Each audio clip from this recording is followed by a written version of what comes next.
So with that background, this slide kind of tries to give you an overall snapshot of the rates at which PV and ET progress to myelofibrosis at 10 years, 15 years. We were talking about this earlier, that with time, these diseases will evolve. In fact, ET can evolve into PV as well. And then to AMLs, or also known as the blast phase of the MPN. Now note that usually these diseases will pass through a myelofibrosis phase before they get into AML. However, if you look at the outsides of the arrows, you can go straight from PV to AML and from ET to AML at the rates at 10 and 15 years that are shown. With primary myelofibrosis, progression to AML is actually even quite a bit more common, about 20% in this one study from Spain with about 100-month follow-up. So around 20% at that time period, and obviously getting higher as time goes on.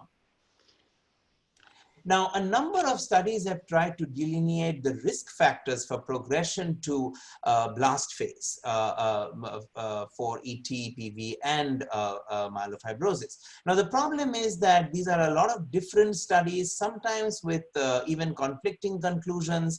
And this table here is kind of a collection of some of the findings. So, for example, as an example, does splenectomy increase the risk of AML?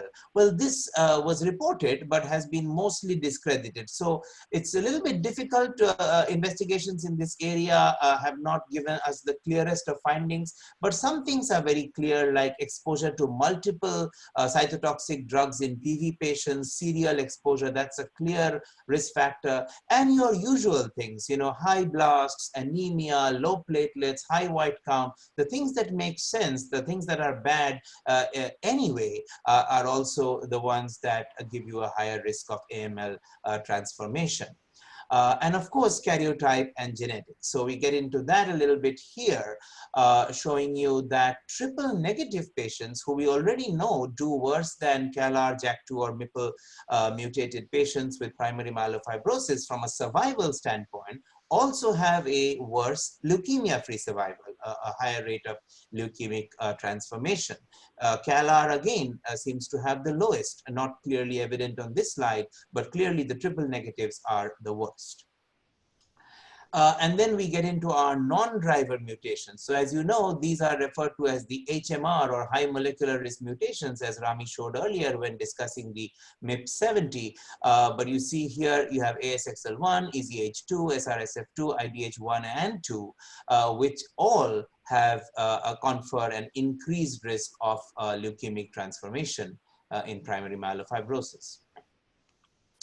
Now here, I just want to point out a couple of things very striking. If you look at this slide and you particularly focus on IDH and TP53, you see how less than 5% of patients in chronic phase, MF, have these mutations. But look at what happens when they are in blast phase. The IDH numbers actually have been quoted to be even higher in some studies, like up to 30%.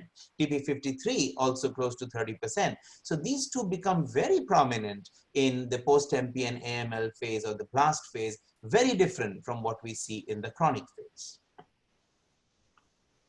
Now, this slide just goes to show that there's a lot that's different between post-MPN AML's genomic signature and that of de novo AML. As is very well known, FLT3 is mutated, in up to 30% of patients with de novo AML.